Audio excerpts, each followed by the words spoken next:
Hello, and welcome. This is Emmanuel Masha, founder and proprietor of Manganga Farms. We deal with cashew, and cashew is our business. So, today I want to bring you to the first one of a series of lessons on cashew growing. If you're interested in becoming a cashew farmer, you are lacking knowledge, this is the place to be.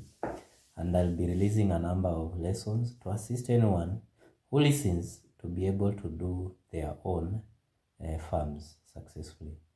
They'll be shared on my socials, so you can go to Manganga Farms, you can go to Emmanuel Masha, and you'll be able to engage further.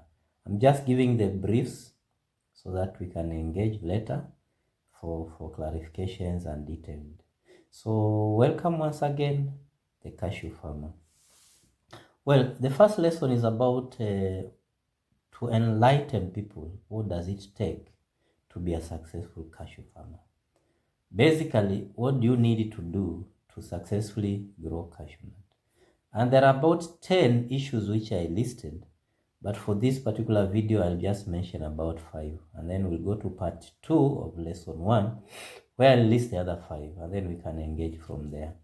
I'll list them and briefly talk about them so that we don't have a long video. The first thing you need to consider as a cashew farmer, interested cashew farmer, is access to land. And of course, you cannot grow without land, but it becomes an issue because for cashew, you need long-term access to that land.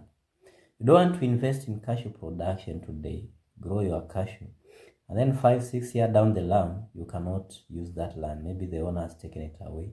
I'm talking to people who would wish to lease land to grow cashew. People who are using family land to grow cashew. People who are using land which has conflicts. These are things you should put in mind before you start using that land. One is that cashew will start yielding economically, say after 3 years. You might break even upon the 7th year, and it will now be in full production after the 10th year, and it can continue producing for another like 50, 100 years, depending on the care.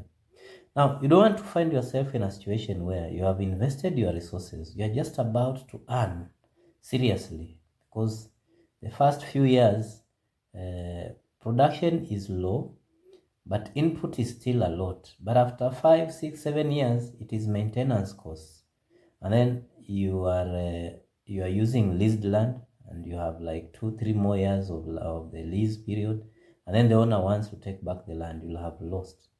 So long time access of that land is very crucial. Buy your own land. If there are conflicts with that land, clear with them first before you use it for cashew production. And if it's family land, you can follow up the issue so that you agree that this is your area before you invest in land using cashew production.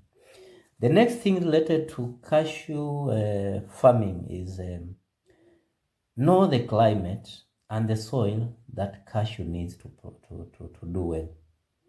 I've seen projects which are started on the wrong soil and they fail. It doesn't matter how big or how small the project is. Don't force to grow cashew where it does not want. Now, basically, cashew needs a place with the following areas, conditions. A warm climate, that's one. A lot of sunlight, that's 2. Porous soil, well-drained soil, soil that does not get waterlogged easily. Many times sand to sand loam or loam. These are the soils that do well with cashew. Now, there are places where you have clayey soils, the black cottons. These areas, cashew does well as long as the soil is moist. But once it dries up, the soil shrinks, and cashew doesn't like such kind of soil. They become so hard. So cashew does not do so well in areas where the soil is clayish. So sand, loam, that's good soil for cashew. The other thing I will emphasize before you start thinking about investing in cashew farming is security. Consider how secure our plants are.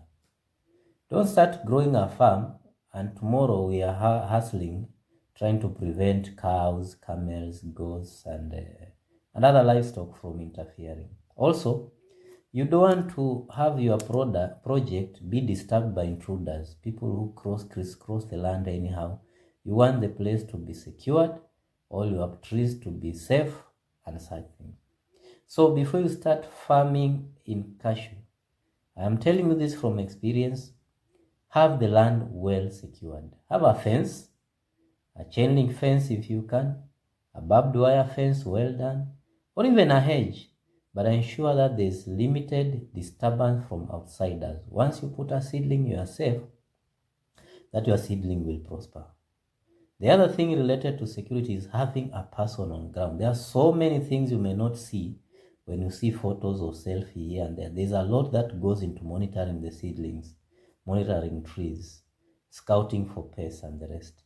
You cannot succeed if you go there once in 2 weeks or you put somebody who does not know what cashew needs to be done. So security, have a fence, and 2, get somebody who will be there to monitor the project on a day-to-day basis.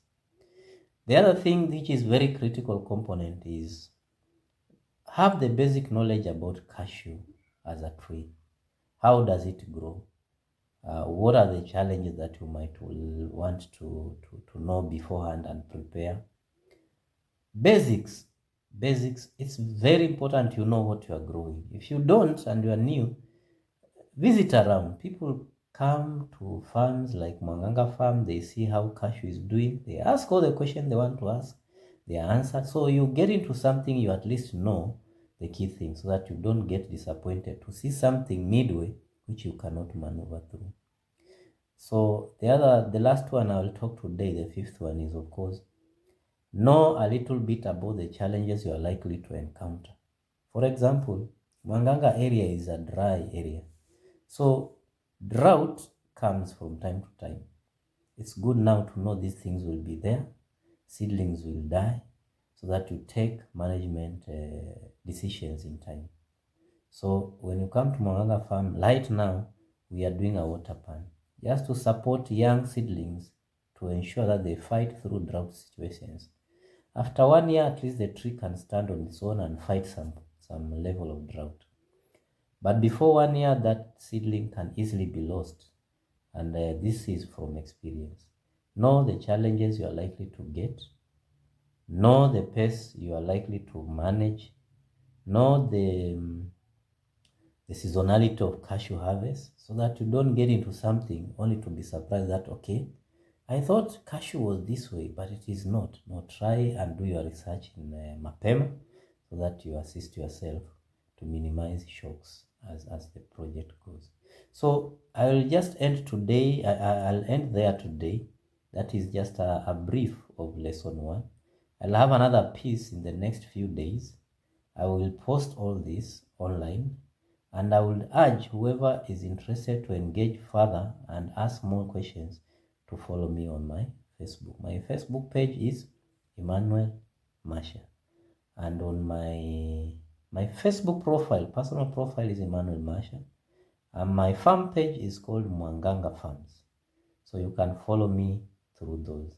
There is Instagram, him Emmanuel Masha, and there's TikTok, Masha. So thank you for today, and wish you all the best, especially you who wants to get into cashew farming. Let's engage on the socials and be able to assist each other remotely. But if you need more information, you need farm management services, you need more than just learning, we can come to your farm on a small fee and be able to advise you on how we can help you move forward with your cashew project. Thank you, and from Mwanganga Farms, have a nice project ahead.